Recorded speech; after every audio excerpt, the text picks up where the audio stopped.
Busque mientras tanto Efesios capítulo 1, versículos 13 y 14. Versículos 13 y 14.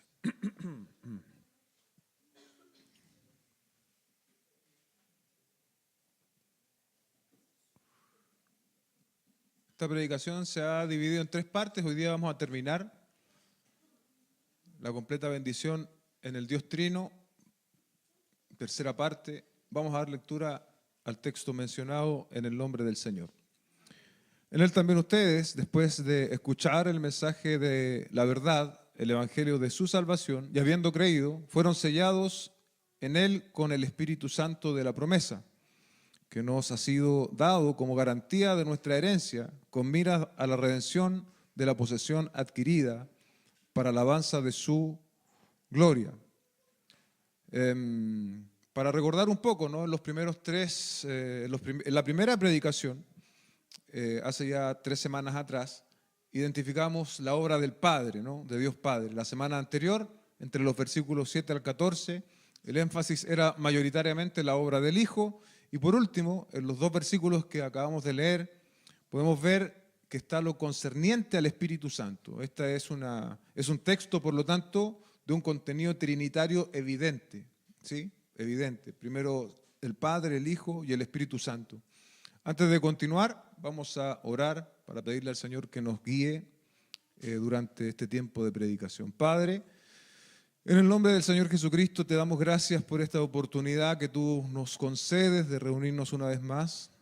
Hemos leído tu palabra, hemos introducido, Señor, esta predicación. Te rogamos que tú nos dirijas. Dale gracias, Señor, a la congregación y a mí, para que podamos, Señor, ser edificados a través de esta predicación. Te lo pedimos en el nombre de nuestro Señor Jesucristo.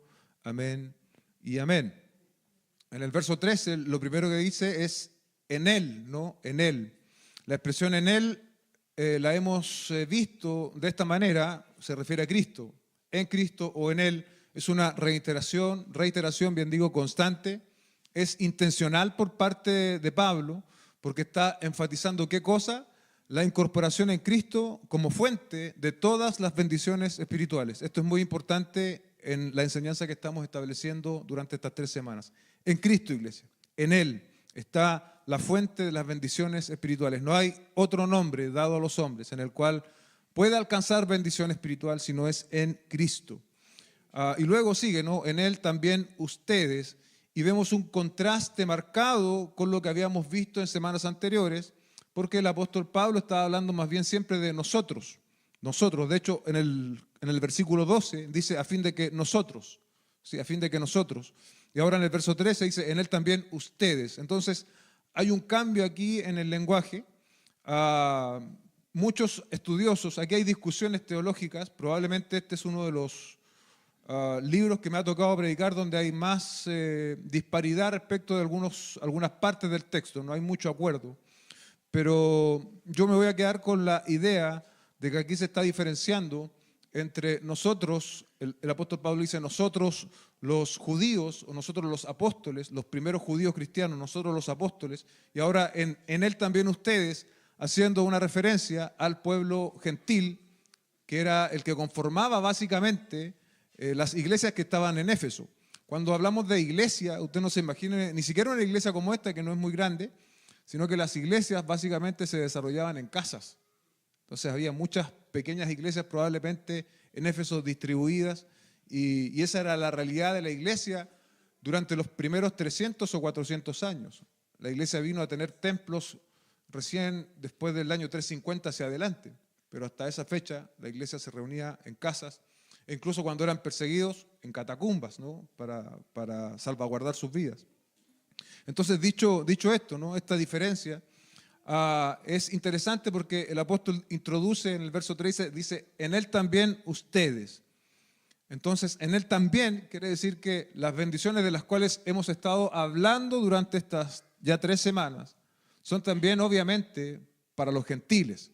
No hay diferencia entre judíos cristianos y judíos gentiles. Por eso el apóstol Pablo introduce y dice, en él también ustedes son parte de esta bendición. Recuerda algunas de esas bendiciones espirituales que hemos visto, ¿no? en las semanas anteriores? ¿Cuáles son las bendiciones espirituales que Pablo dice que elogia y alaba al Señor? La elección, la predestinación. Él dice que esto es una bendición de parte del Señor. Hemos sido adoptados como hijos. La redención, que la vimos la semana pasada, la obra de Cristo para perdonar nuestros pecados. El despliegue a través de la gracia, de la sabiduría y el discernimiento para la vida y para conocer el misterio de Dios. ¿Sí? Y finalmente ese misterio que dice que Jesucristo va a ser el gobernante supremo, bien digo, de toda la creación, tanto de la iglesia como de lo creado. Esas son las bendiciones de las cuales nos ha estado hablando el texto durante estas semanas. Ahora, cuando entramos a este versículo 13, va, por decirlo así, de una manera más práctica, vamos a ver el otro lado de la moneda, porque hemos visto hasta la semana anterior, nos hemos adentrado con temor reverente a lo que Dios ha revelado respecto de la elección y la predestinación, no para debatir de ello, sino para traer alabanza a Dios. Esa es la intención del texto bíblico, esa es la intención con la cual Pablo escribió en su contexto original. Y este verso, como yo anticipaba, parece exponer la visión de este lado de la gloria. No sé si todos entienden cuando yo digo de este lado de la gloria. La visión del lado de la gloria de Dios, ¿no? de lo eterno, de la sabiduría de Dios. Y de este lado de la gloria es entonces la visión más terrenal respecto de lo mismo. Porque la pregunta que podríamos hacernos antes de ir de nuevo al texto es, ¿qué hacen los hombres que han sido escogidos por Dios mediante Cristo para ser partícipes de las bendiciones espirituales y de la sobreabundante gracia del Señor? ¿Qué tienen que hacer los hombres? Y aquí Pablo, ¿no?, inspirado por el Espíritu, describe entre comillas el proceso que habían vivido estos hermanos efesios, ¿sí? Y por extensión el proceso también que va a tener que vivir cualquier persona que llega a la fe en Cristo para hacerse acreedor de estas bendiciones espirituales, para hacerse depositario, para poseer estas bendiciones espirituales. La elección, como vimos en el verso 4, ocurrió ¿cuándo? Antes de la fundación del mundo. Y eso es como ese emoji que le explota la cabeza para nosotros, ¿no? O sea, no alcanzamos nosotros a dimensionarlo, pero ocurrió, de hecho, antes de la fundación del mundo. Y la aplicación de ese decreto soberano, entonces, ocurre para cada uno de nosotros en un momento dado de la vida, ¿sí? En un momento específico de la vida tú escuchaste el mensaje del Evangelio y respondiste en fe y arrepentimiento. Hubo una respuesta positiva al mensaje del Evangelio. No solamente nos quedamos con que, bueno, sí, el Evangelio es algo bueno, es un buen mensaje, es una buena manera de vivir. No, la respuesta positiva a la cual yo me estoy refiriendo es que tú viniste a la fe del Hijo de Dios en arrepentimiento y fe, confesaste tus pecados y reconociste que solamente en Cristo hay salvación. Si tú nunca ha pasado eso contigo, tienes que hacerlo. No importa cuánto vengas a la iglesia, no importa cuánta familia cristiana tengas, tienes que hacerlo, tienes que venir en arrepentimiento y fe al Señor. Eso es lo que tiene que suceder de este lado de la gloria, que los hombres vengan en arrepentimiento y fe. Una cosa es lo extraordinario y que a nosotros es un conocimiento mayor respecto de la elección, la predestinación y más, y otro es el asunto que nos toca a nosotros. Tú tienes que arrepentirte de tus pecados, tú tienes que venir en arrepentimiento y fe. Nuestro texto dice, en él también ustedes, dice, después de escuchar el mensaje de la verdad, el evangelio de la salvación, y habiendo creído. En el contexto de los efesios, en el cual ellos vivían, había un pluralismo religioso, es decir, se creía en muchos dioses. De hecho, es curioso esto porque a los cristianos de aquella época los acusaban de ateos por no tener este creer en muchos dioses, sino solamente creer en uno. Bueno, ese pluralismo religioso, imagínese usted una expresión como esta, después de escuchar el mensaje, ¿no? Como dice el verso 3, después de escuchar el mensaje de la verdad, el evangelio de la salvación. Nos está hablando, iglesia, de un mensaje específico. No solo un mensaje específico, sino que un mensaje exclusivo, bien digo. El mensaje de la verdad. Es decir, no hay varios dioses, sino que hay un solo Dios.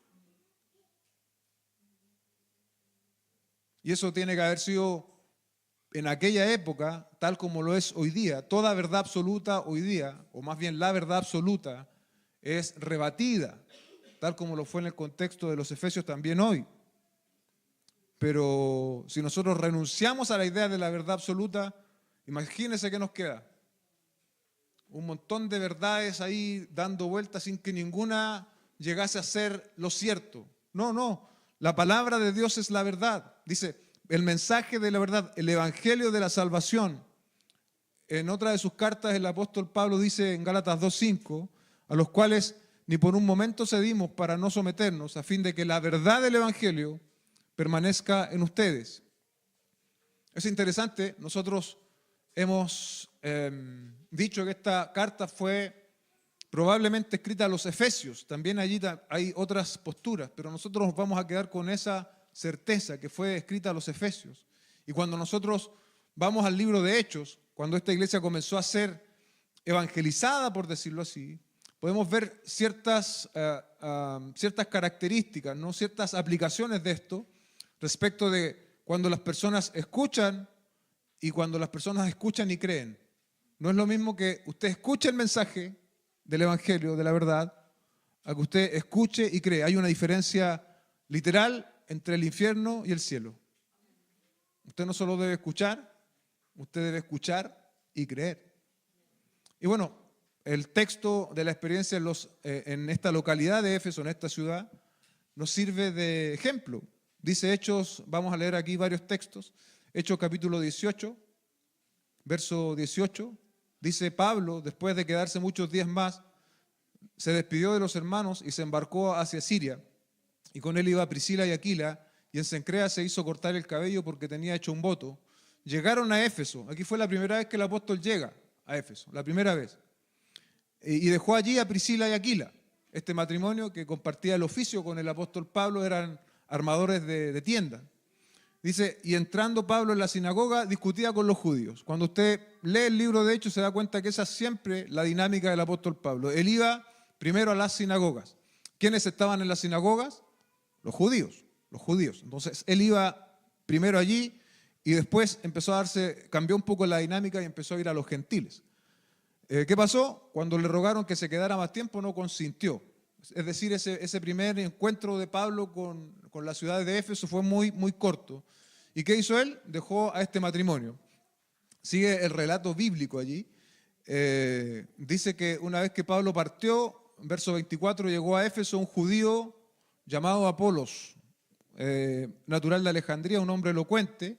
Y aquí se da algo que hace algún tiempo nosotros compartimos una predicación. De hecho, cuando nos visitó el pastor Patricio Curinao, él también compartió una predicación acá.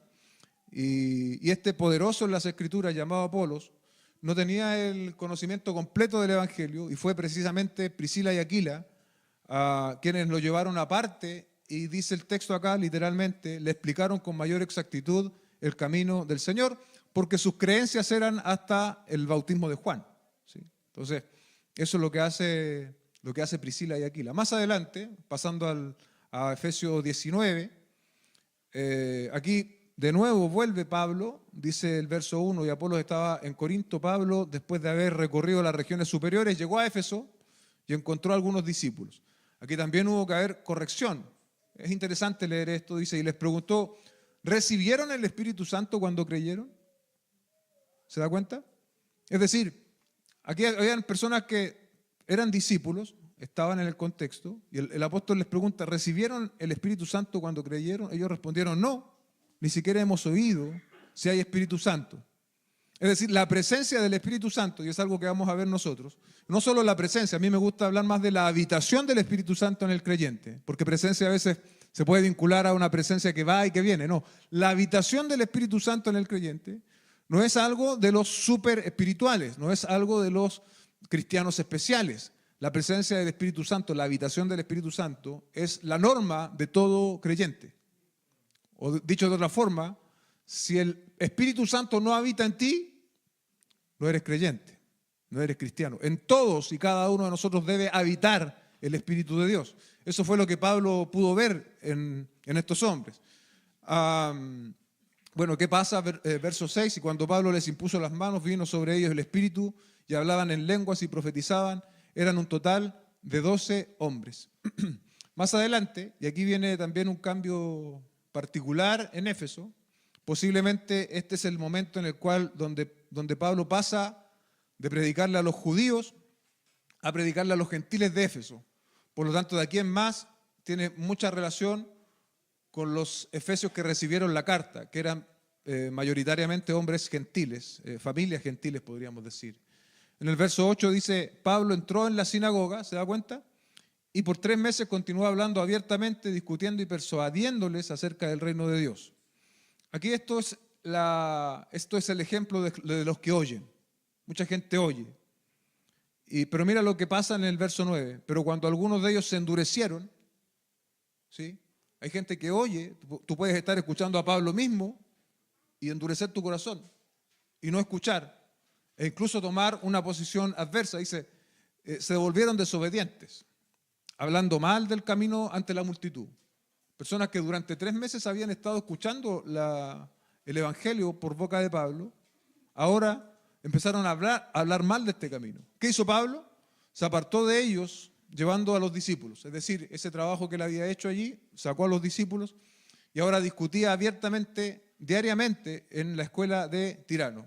Muchos también hoy, iglesia, oyen el Evangelio, la palabra de verdad, pero la palabra no queda en ellos. Son como esa semilla de la parábola del sembrador, ¿lo recuerda? Que cae junto al camino. La semilla no logra dar su fruto, no logra crecer. Líbrenos el Señor de ese tipo de corazón. Y Pablo hizo un trabajo muy fuerte acá en Éfeso. Por ejemplo, el verso 10 dice, esto continuó por 2 años, de manera que todos los que vivían en Asia oyeron la palabra del Señor, tanto judíos como griegos. Dice, Dios hacía milagros extraordinarios por la mano de Pablo, de tal manera que incluso llevaba pañuelos o delantales de su cuerpo o de los enfermos, y las enfermedades los dejaban y los malos espíritus se iban de ellos. Encontramos también ejemplos de quienes sí oyeron y creyeron. Esto es bastante gráfico, dice en el verso 17, supieron esto todos los habitantes de Éfeso, tanto judíos como griegos, ahí referente a unos que se estaban vistiendo de exorcistas y estaban reprendiendo en el nombre de Jesús y en el nombre de Pablo, ¿no? Y el endemoniado los deja en vergüenza. Dice, supieron esto tanto judíos y el temor se apoderó de todos ellos y el nombre del Señor era exaltado. Y aquí están los que oyeron y manifestaron de manera objetiva su conversión. Verso 18. También muchos de los que habían creído continuaban viniendo, confesando y declarando las cosas que practicaban. ¿Qué eran las cosas que estos practicaban? Muchos de los que practicaban la magia, juntando sus libros, los quemaban a la vista de todos. Calcularon su precio y hallaron que llegaba a 50.000 monedas de plata, unos 180 kilogramos. Así crecía y prevalecía la palabra de Dios. Cuando no solo se oye el mensaje, sino que cuando tú crees el mensaje, lo que sigue a eso es una manifestación objetiva de tu conversión. Las personas empiezan a dejar sus pecados. Eso es el arrepentimiento. Arrepentimiento es dejar el pecado que yo antes practicaba, ¿sí? La conversión no es solamente un concepto en mi mente, sino que la conversión es algo que afecta mis actos, mi forma de vida. Yo abandono literalmente el pecado que antes practicaba. El pecado en el cual antes me gozaba, lo abandono. Eso implica necesariamente el creer y no solamente el oír. Entonces, el texto es muy claro, ¿no? En él también ustedes, después de escuchar el mensaje de la verdad, el evangelio de su salvación, habiendo creído. Aquí está el medio sobrenatural para alcanzar las bendiciones espirituales en las regiones celestes, es Cristo, ¿no? Dios lo planificó, Cristo es el medio. Ahora, el medio natural, el medio corriente que Dios ha dispuesto de manera soberana, es la predicación del evangelio. Eso es lo que nosotros, de hecho, eso es nuestro énfasis. Cuando nosotros vamos a predicarle a alguien, no estamos preguntándole ni preguntándonos a nosotros mismos, ¿esta persona será escogida por Dios? ¿Será predestinada? No, ese no es nuestro negocio, iglesia. nuestro negocio, nuestra responsabilidad, mejor dicho, es predicar el Evangelio a cuanto nos sea posible. Y Dios va a abrir el corazón de aquellos que Él ha determinado. Pero yo no soy quien para hacer la elección. Y muchas veces nos comportamos así. Muchas veces creemos que nosotros tenemos cierto criterio, ¿no? Olvídese de su criterio.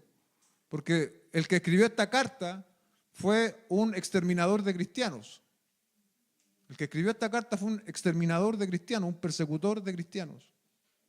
Así que nuestros criterios a veces están muy distantes de lo que Dios ha predeterminado. Primera a los Corintios 15, versos 1 y 4, es uno de los pasajes más claros respecto de lo que es el Evangelio.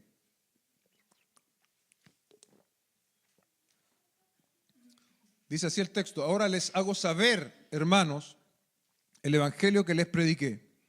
Pablo fue en este sentido el agente de la predicación, el cual ustedes recibieron. ¿Sí? Eso podríamos decir que fue en términos pasados. Y otra vez, usted recibe, usted lo cree, podemos implicar, en el cual están firmes. Está hablando ahí de un tiempo presente, ¿se da cuenta? Usted debe perseverar. En el Evangelio no hay medallas por participación. El cristianismo se vive en el presente. ¿Amén? Aquí no hay medallas por participar. No, yo estuve 10 años en el Evangelio y ahora vivo mi vida como yo quiero. Esos 10 años no te sirven de nada. Tienes que perseverar en la fe. Tienes que perseverar en la fe. Por lo cual también son salvos. Mira que esta es la certeza de Dios, ¿no? Somos salvos. Y ahora también del lado humano podríamos decir, si retienen la palabra que prediqué. Nosotros somos salvos, sí, yo soy salvo, pero ¿cómo sé que soy salvo? Yo estoy reteniendo la palabra. Si no la retengo, bueno, algunas dudas habrán porque el texto acá es muy claro.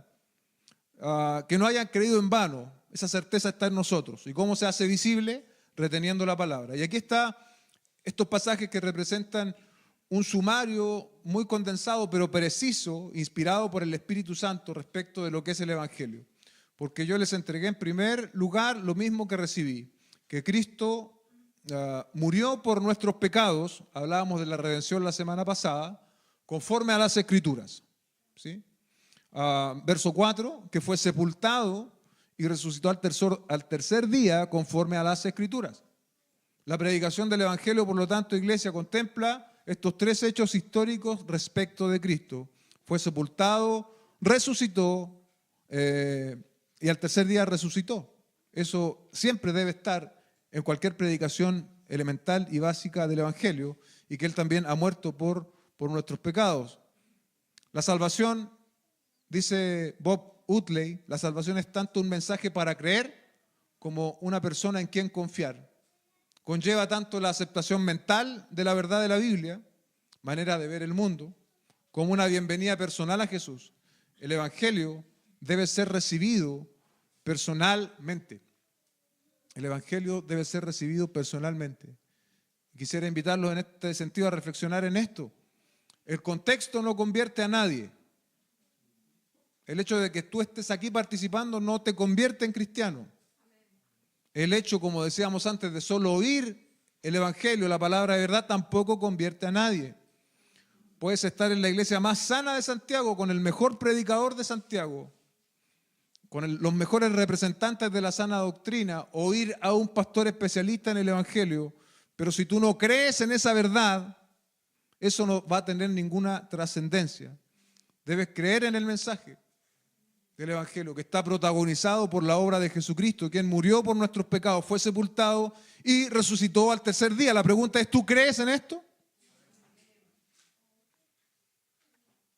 Dice MacArthur en su comentario de Efesios, a través de la Biblia existe una tensión entre la soberanía de Dios y la voluntad del hombre, una tensión que el hombre en su conocimiento limitado e imperfecto es incapaz de conciliar por completo, como sucede con todas las demás antinomias y paradojas en la palabra de Dios. Nuestra responsabilidad consiste en creer sin reservas los dos lados que se presentan en las Escrituras.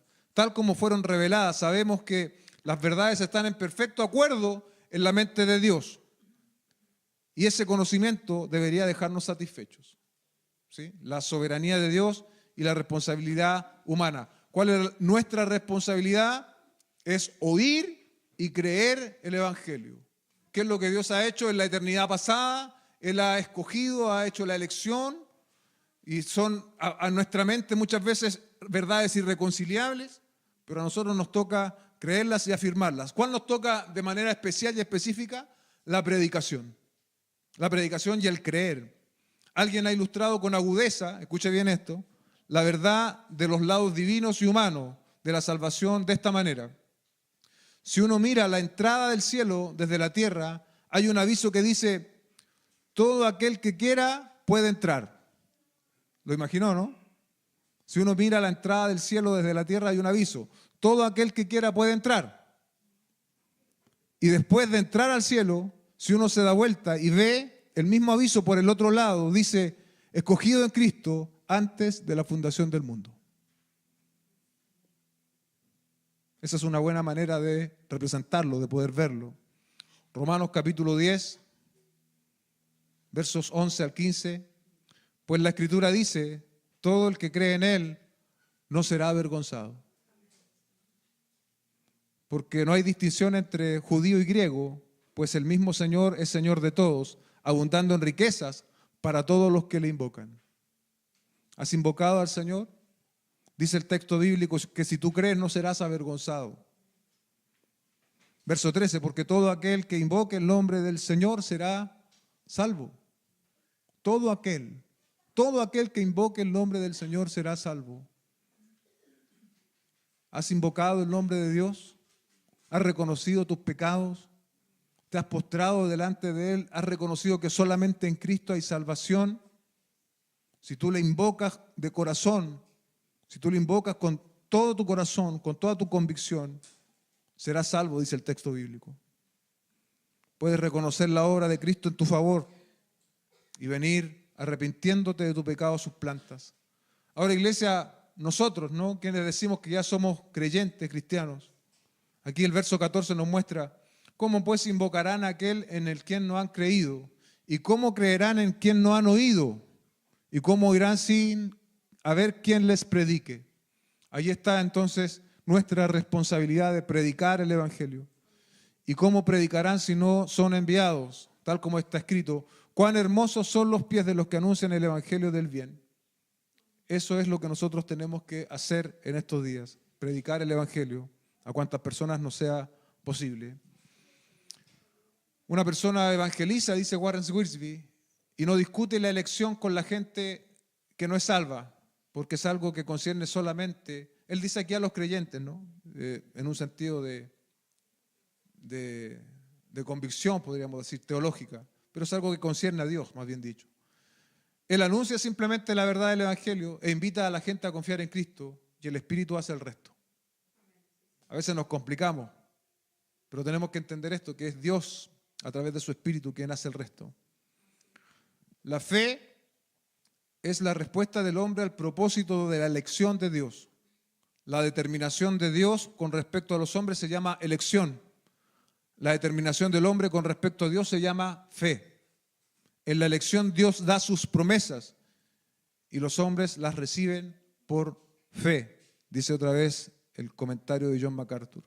Ese es nuestro primer punto de esta mañana, iglesia, y ahora vamos a entrar de lleno a lo que dice en relación con el Espíritu Santo, en nuestro punto número 2 de esta predicación, el sello del Espíritu Santo.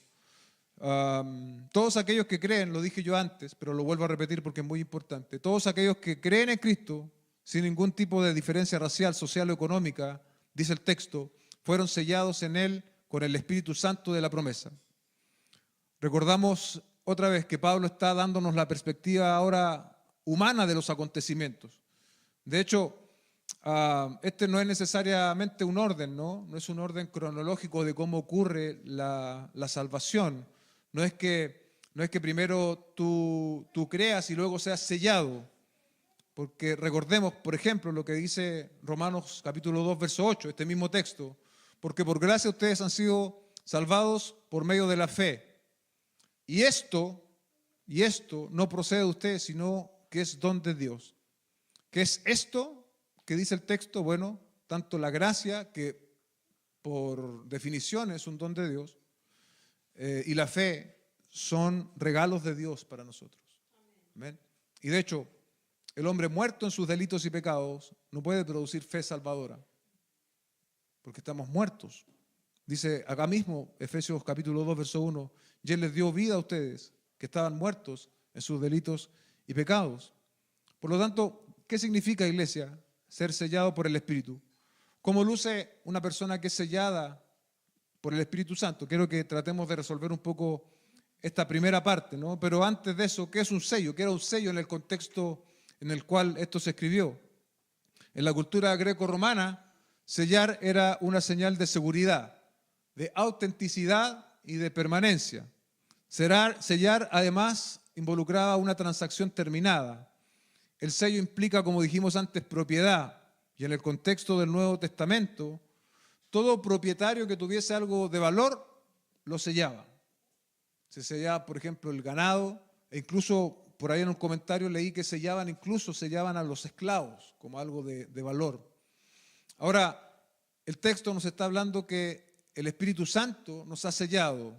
Hemos sido sellados, o dicho de otra forma, sellados con el Espíritu de Dios. ¿Y eso qué nos está diciendo? Que debemos experimentar certeza, seguridad. Recibimos un sello, iglesia. Este sello del Espíritu Santo es algo que nadie nos puede quitar. ¿Sí? También autenticidad. Es Dios mismo quien estampa este sello en nosotros y al hacerlo nos verifica como suyos. Es decir, Él pone el sello del Espíritu y nos dice, tú eres mío. Tú eres mío. Somos ahora ciudadanos del reino de Dios y somos parte de su familia. De pertenencia. Está relacionado con lo que dije yo recién, ¿no? Y de autoridad. Autoridad en el sentido de que ahora somos embajadores y agentes del Evangelio. Se ha fijado que nosotros en general somos desconfiados, ¿no? Los hombres siempre queremos ciertas certezas, ciertas garantías, puesto que las promesas hechas de manera verbal por otros seres humanos muchas veces son poco dignas de crédito, son poco creíbles. Entonces exigimos juramentos, declaraciones, fianzas, garantías, depósitos y muchos otros medios para tratar de asegurar que lo prometido se va a cumplir o se reciba. Yo me acuerdo de la historia que siempre me cuentan mis papás, que ellos compraron la casa, que muchos de ustedes conocen, por palabra, por palabra. Entonces mi mamá llegó, hizo un trato ahí con el Señor, le dijo, yo le puedo pagar en la casa en cómodas cuotas. Bueno, no tan cómodas, tuvieron que esforzarse mucho para llegar a pagar esas cuotas, pero hoy día eso no se da. No se da que tú puedas ir a hablar con alguien y decir, yo te voy a pagar, te voy a dar esto y después te pago en tantas cuotas. No, hoy día entran los bancos y nadie podría vender de esa manera. Ahora, lo que dice el Señor acá, ¿no? Y de hecho, la sola palabra del Señor para nosotros debe ser bastar. Pero Dios es tan lleno de gracia y misericordia que no solo nos ha dado su palabra, sino que nos ha sellado con el Espíritu. Y esa es una señal de que su promesa es segura, de que no es solamente una posibilidad, sino que es cierta. Dice, la simple palabra de Dios debería ser suficiente, pero Él en su gracia hace más seguras sus promesas, como si tal cosa fuese posible, al darnos sus propias garantías. Esa es el sello del Espíritu Santo. Aquí el Señor garantiza sus promesas con su sello. Juan capítulo 14, verso 16 nos dice, yo rogaré al Padre y Él les dará otro consolador para que esté con ustedes para siempre.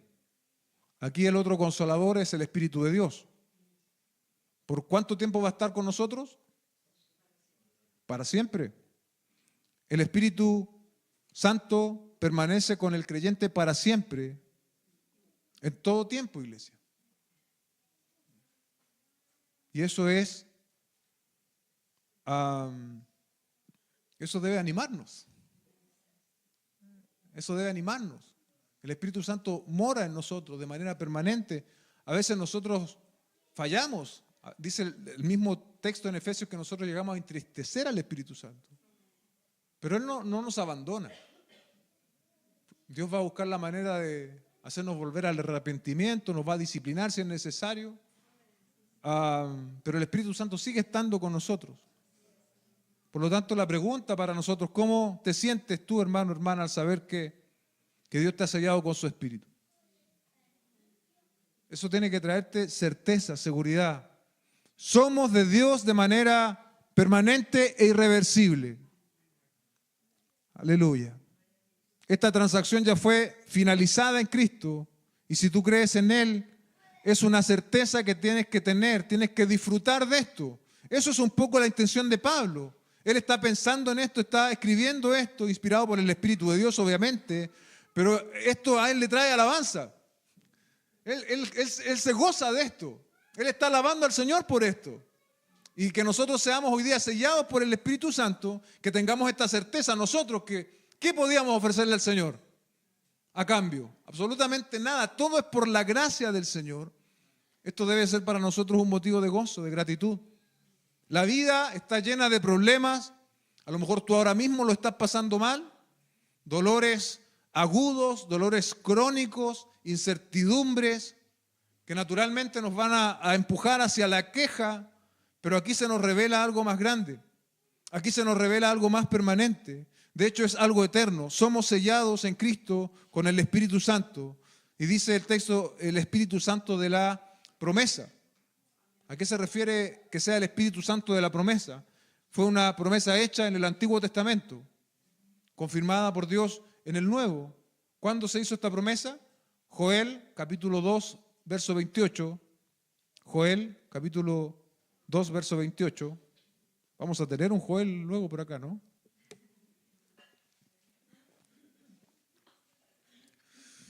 Y sucederá que después de esto derramaré mi espíritu sobre toda carne, y sus hijos y sus hijas profetizarán, sus ancianos soñarán sueños, y sus jóvenes verán visiones. A esto se cumplió en el día de Pentecostés, ¿no? Pero mira lo que luego dice Hechos, es también la promesa del Padre, Hechos capítulo 1, versos 4 al 5. Y reuniéndolos, los mandó que no salieran de Jerusalén, sino que esperaran la promesa del Padre, la cual les dijo, oyeron de mí. Porque Juan bautizó con agua, pero ustedes serán bautizados con el Espíritu Santo dentro de pocos días. La morada del Espíritu Santo en los creyentes también es la certeza de su resurrección. Aquí vemos entonces estos tres aspectos, iglesia. Fue algo que fue anunciado en el Antiguo Testamento, fue anunciado por Dios Padre y también el Espíritu Santo que mora en nosotros es la certeza de nuestra resurrección. Romanos capítulo 8, versos 9 al 11. Sin embargo, ustedes no están en la carne, sino en el Espíritu, si en verdad el Espíritu de Dios habita en ustedes. Pero si alguien no tiene el Espíritu de Cristo, el tal no es de él. Lo que yo decía en otras palabras antes. Y si Cristo está en ustedes, aunque el cuerpo esté muerto a causa del pecado, sin embargo, el Espíritu está vivo a causa de la justicia. Escuche bien lo que dice el versículo 11. Pero si el Espíritu de aquel que resucitó a Jesús de entre los muertos habita en ustedes, el mismo Espíritu que resucitó a Cristo Jesús de entre los muertos, también dará vida a sus cuerpos mortales por medio de su Espíritu que habita en ustedes.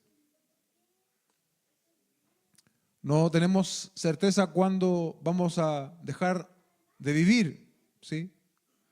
Ahora, no importa cuánto tiempo pase entre que yo muera y que Cristo vuelva por su iglesia, el texto bíblico en el versículo 11 me está diciendo que el poder del Espíritu Santo que resucitó a Cristo de entre los muertos me va a resucitar a mí también en ese día.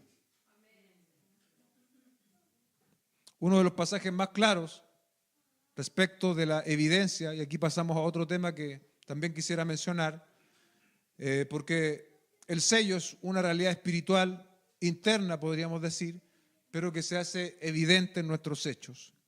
Y uno de los pasajes que es más claro en este sentido, lo encontramos en Gálatas capítulo 5, para hablar de ¿qué? Del fruto del Espíritu.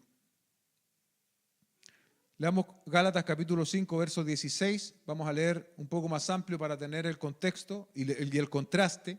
Dice verso 16, digo pues, anden en el Espíritu y no cumplirán el deseo de la carne. Porque el deseo de la carne es contra el Espíritu y el del Espíritu es contra la carne, pues estos se oponen el uno al otro. ¿Se da cuenta? El deseo de la carne es contra el deseo del espíritu. De manera que ustedes no pueden hacer lo que deseen. Es decir, los creyentes estamos en una batalla constante.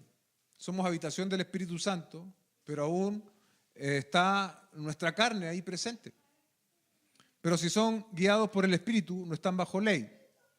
Ahora bien, las obras de la carne son evidentes, las cuales son inmoralidad, impureza, sensualidad, idolatría, hechicería, enemistad, pleitos, celos, enojos, rivalidades, disensiones, herejías, envidias, borracheras, orgías, y cosas semejantes, contra las cuales les advierto, como ya se los he dicho antes, que los que practican tales cosas no heredarán el reino de Dios. La práctica del pecado constante nos pone de manifiesto de que no somos hijos del Señor, de que no somos habitados por el Espíritu Santo. Como dice Pablo al final, los que practican tales cosas no heredarán el reino de Dios. Volviendo a nuestro texto, ¿no? De quienes practican estos pecados y cualquier otro tipo de pecado, ¿no? No pueden haber recibido este sello. La presencia del Espíritu en nosotros es Dios mismo capacitándonos para vivir en santidad. Verso 22 de Gálatas, pero el fruto del Espíritu es amor, gozo, paz, paciencia, benignidad, bondad, fidelidad, mansedumbre, dominio propio. Contra tales cosas no hay ley, pues los que son de Cristo Jesús han crucificado la carne con sus pasiones y deseos. Si vivimos por el Espíritu, andemos también por el Espíritu. No nos hagamos vanagloriosos, provocándonos unos a otros, envidiándonos unos a otros. Hay manifestaciones claras, visibles e indiscutibles de la vida del sello del Espíritu Santo en nosotros. Y también nosotros debemos ser intencionales en buscar esas características. En los últimos 100 años, en la iglesia evangélica ha habido un énfasis desmedido por vincular el desborde emocional a la manifestación del Espíritu. Y si bien Dios ha creado y nos ha creado a cada uno de nosotros con emociones, no podemos homologar o equiparar la manifestación del Espíritu con lo emotivo, ¿sí? Con algo emocional, que sí podría darse, pero hoy día, lamentablemente, en muchos contextos, se ha hecho una homologación. Cuando está el Espíritu de Dios, todos nos emocionamos, todos lloramos, todos hay un montón de actividad, de muchas emociones. Pero eso, iglesia, eso es una reducción de la obra del Espíritu Santo en nuestras vidas. Porque la obra del Espíritu Santo en nuestras vidas, como muy bien lo dijo Gálatas, ¿no? Pablo a los Gálatas, tiene que ver con nuestro carácter transformado, más que con nuestras emociones desbordadas. De hecho, emociones desbordadas y que llegan al desorden no dan cuenta necesariamente de la presencia del Espíritu de Dios. Recuerde que el Espíritu Santo mora en nosotros para glorificar a Cristo. Juan capítulo 16, verso 13 al 14. Pero cuando Él, el Espíritu de verdad, venga, lo guiará a toda verdad, porque no hablará por su propia cuenta, sino que hablará todo lo que oiga y les hará saber lo que habrá de venir. Él, refiriéndose al Espíritu, me glorificará porque tomará de lo mío y se los hará saber a ustedes. Entonces esa habitación del Espíritu Santo no se verifica por desbordes emocionales. Conozco tristemente muchas personas que vi desbordadas emocionalmente y desbordadas de manera regular. Sin embargo, hoy ni siquiera se congregan y muchos han abrazado el agnosticismo, el ateísmo, han apostatado de la fe, de algo que algún día ellos vivieron de manera tan emotiva y tan radical. Porque definitivamente el desborde emocional no es un igual al ser lleno o al tener el Espíritu Santo, al recibir este sello. En esta misma carta, el apóstol Pablo habla de la experiencia práctica y vivencial del Espíritu Santo a partir de Efesios 5:18. Dice, no se embriaguen con vino. Usted sabe lo que pasa cuando las personas se embriagan con vino, ¿no? Descontrol, escándalo, dice el texto, en lo cual hay disolución, si no sean llenos del Espíritu Santo.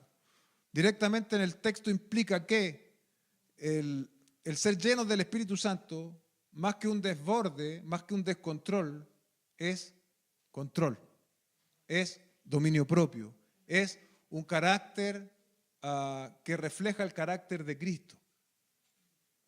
De ahí en adelante, desde 5:18, lo vamos a ver en unos meses más, yo creo, Pablo describe cómo luce una persona llena del Espíritu Santo.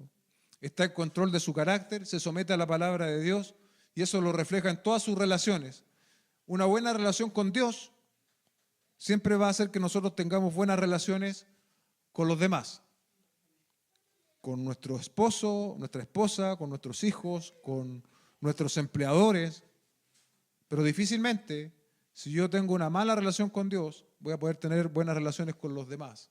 O buenas relaciones que glorifiquen al Señor, al menos. Vamos a dejar un aspecto de esta predicación para el día miércoles. Se lo voy a compartir el día miércoles porque si no se nos va a alargar mucho.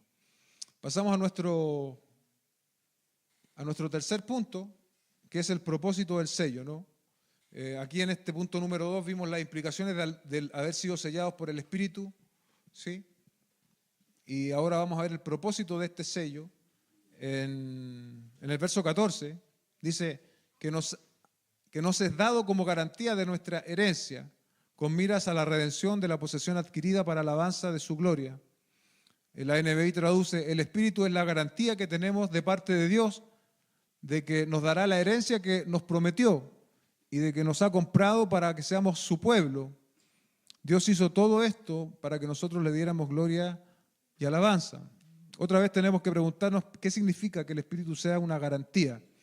La Reina Valera traduce esta palabra como arras, las arras del Espíritu.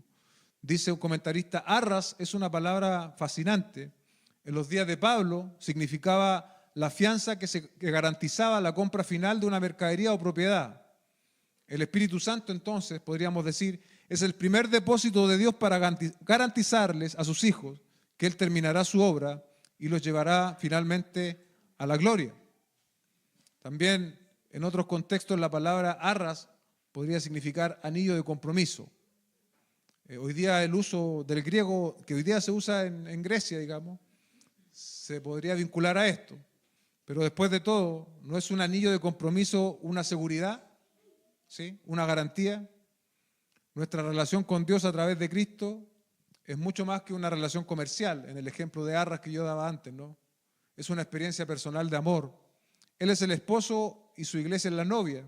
Sabemos que Él vendrá por su novia porque nos ha dado su promesa, nos ha dado su espíritu como anillo de compromiso. ¿Qué seguridad más grande que esta nosotros podríamos pedirle a Dios? Hemos visto, iglesia, la redención en nuestro texto, pero el término esta semana tiene un significado distinto, el término redención me refiero. Dice el término que vimos la semana pasada, en Él tenemos redención mediante su sangre, el perdón de nuestros pecados. Lo explicamos en su oportunidad. Ahora en el verso 4 dice, con miras a la redención de la posesión adquirida. No es lo mismo, no está hablando de lo mismo. Redención en este sentido señala algo que no ha ocurrido aún. ¿Ve que dice en miras de la posesión adquirida? Lo anterior, el perdón de nuestros pecados ya ocurrió. Esta redención de la cual habla Pablo ahora es algo que va a ocurrir en el futuro. Seremos redimidos cuando Cristo regrese y llegaremos a ser como Él. La redención de la posesión adquirida, entonces, se refiere a la redención del cuerpo en el momento del regreso de Cristo. Y eso tiene relación con el Espíritu Santo. Romanos 8, versos 18 al 23. Pues considero que los sufrimientos de este tiempo presente no son dignos de ser comparados con la gloria que nos ha de ser revelada, porque el anhelo profundo de la creación es aguardar ansiosamente la revelación de los hijos de Dios, porque la creación fue sometida a vanidad, no de su propia voluntad, sino por la voluntad de aquel que la sometió en esperanza, de que la creación misma será también liberada de la esclavitud de la corrupción a la libertad de los hijos, de la gloria de los hijos de Dios. Pues sabemos que la creación entera gime y sufre hasta ahora los dolores de parto. Y no solo ella, sino también nosotros mismos, que tenemos las primicias del Espíritu. aún nosotros mismos gemimos en nuestro interior, aguardando ansiosamente la adopción como hijos, la redención de nuestro cuerpo. Está hablando, ¿no? Cuando seremos semejantes a Cristo, nuestros cuerpos serán glorificados. Esa garantía del Espíritu Santo como sello en nuestras vidas es el compromiso de Dios de que viviremos eternamente con Él con cuerpos glorificados. Y solo eso, y no solo eso, sino que viviremos con Él eternamente. La imagen que fue rota, la imagen de Dios en el hombre que fue rota en Edén producto del pecado, va a ser completamente restaurada. Dios, iglesia, nos ha dado las arras, la garantía que eso va a suceder. Amén. Eso va a suceder. Eso va a suceder. Nuestros cuerpos van a ser glorificados. Ya no vamos a sufrir más dolores de columna, de espalda, de ningún tipo en la eternidad. Que eso, yo creo que en la eternidad nosotros, eso va a ser una anécdota, los dolores y todo eso que sufrimos. Nuestra mente también va a ser glorificada. También, iglesia, meditamos un poco en estas cosas y nuestra mente no queda corta. Pero es lindo meditar en esto, en este mundo tan sujeto a dolores, a injusticias, a tantas cosas que vivimos en este mundo. Meditar en la gloria eterna de Dios y cómo Dios va a transformar nuestros cuerpos debe ser un motivo de aliento. Debe ser un motivo de aliento. Quiere decir que esto es pasajero. Todo esto es pasajero. Todos los dolores, todas las incertidumbres, todas las depresiones, todas las cosas que tú puedas pasar son pasajeras. Un día estaremos eternamente con Dios y Él va a transformar este cuerpo que un día va a estar ahí, no en una tumba, pero Él lo va a transformar por completo, lo va a glorificar. Va a glorificar nuestra mente y vamos a vivir eternamente con Él. ¿Qué más grande que eso? Esa es la esperanza del cristiano, que somos simplemente pasajeros acá. Pero nuestra residencia final está en los cielos. Nuestra residencia final, iglesia, está allá en los cielos. Termina el texto diciendo para alabanza de su gloria. Como hemos visto anteriormente, el propósito final de las bendiciones espirituales de Dios, incluida la bendición del Espíritu Santo, que es nuestro sello, es nuestra garantía, son para alabanza de la gloria de su gracia.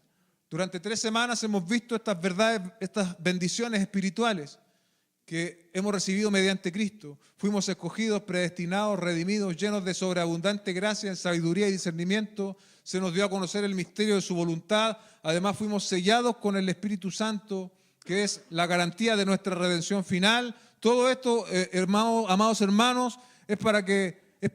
¿Para que nosotros nos crucemos de brazos y estemos así impávidos, así como que no tenemos nada, o más bien junto con el apóstol Pablo vamos a levantar nuestras manos al cielo y vamos a decir, Efesios capítulo 1, verso 3, bendito sea el Dios y Padre de nuestro Señor Jesucristo, que nos ha bendecido con toda bendición espiritual en los lugares celestes.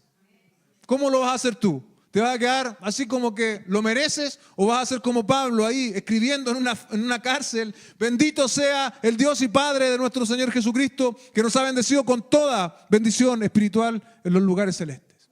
Yo quiero ser como Pablo. Yo quiero que el Señor cambie mi queja, que cambie mi visión de la vida y que deje de ver las cosas malas que suceden, las cosas que sí son desafíos, que sí están por delante, que sí son cosas difíciles, pero que Él abra mis ojos para poder ver con más claridad las bendiciones espirituales, porque estoy seguro de que si Él abre mis ojos para ver con más claridad las bendiciones espirituales, entonces yo voy a pasar de ser una persona que se queja constantemente a una persona que alaba al Señor en todo tiempo, porque ha comprendido que Él no tiene nada y que por lo tanto todo lo que recibe y esas bendiciones tan grandes sobrepasan el entendimiento que tenemos y nos llevan a levantar las manos al cielo, a darle gracias, Señor. Gracias, Señor. Una esposa desesperada buscó a un consejero matrimonial cristiano y le contó la triste historia de su matrimonio que estaba a punto de disolverse. Pero tenemos tantas cosas, seguía diciendo ella. Mire este anillo de diamantes que tengo. Vale miles de dólares. Tenemos una valiosa mansión en una zona exclusiva. Tenemos 3 automóviles y hasta una cabaña en la montaña. Tenemos todo lo que el dinero puede comprar. El consejero respondió, Es bueno tener las cosas que el dinero puede comprar con tal que no se pierda las cosas que el dinero no puede comprar. ¿De qué vale una casa costosa si no hay un hogar? O un anillo costoso si no hay amor. En Cristo tenemos las cosas que el dinero no puede comprar, y estas riquezas espirituales ponen a nuestra disposición toda la vasta creación de Dios. Disfrutemos las riquezas porque conocemos y amamos al dador.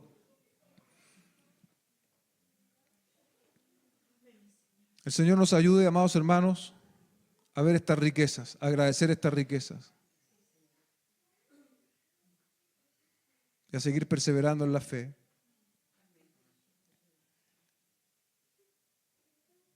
No somos pobres, somos ricos en Dios.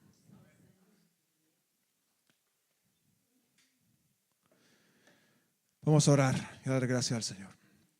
Padre Celestial, en el nombre de Jesús, te queremos agradecer haber terminado este pasaje, Dios, del primer capítulo de Efesios. Ha sido una real bendición hacerlo, y también nos has confrontado con tu palabra, Señor. Ayúdanos a ver las cosas de manera correcta. Limpia nuestros ojos, Señor, limpia nuestra mirada, para que no pongamos nuestra atención de manera inadecuada en las cosas de este mundo, sino que pongamos nuestra atención en las bendiciones espirituales que tenemos en Cristo. Te damos muchas gracias, Señor. Te bendecimos. Te pedimos, Señor, que sigas obrando en nosotros. Tú eres el alfarero, nosotros somos el barro, Señor. Gracias por tu obra. Gracias, Señor, por ser el arquitecto, Señor. Gracias por el Hijo que lo llevó a cabo. Y gracias por el Espíritu Santo que hoy mora en nosotros. Y es la garantía, el sello de que tú sigues obrando en nosotros y que un día todo esto se va a consumar. Todo es para alabanza de la gloria de tu gracia, no es para nosotros, no es por nosotros. Todo es para alabanza de la gloria de tu gracia. Al final de la suma, todo es para ti, Señor. Te damos gracias y te bendecimos. En el nombre de Jesús. Amén y amén.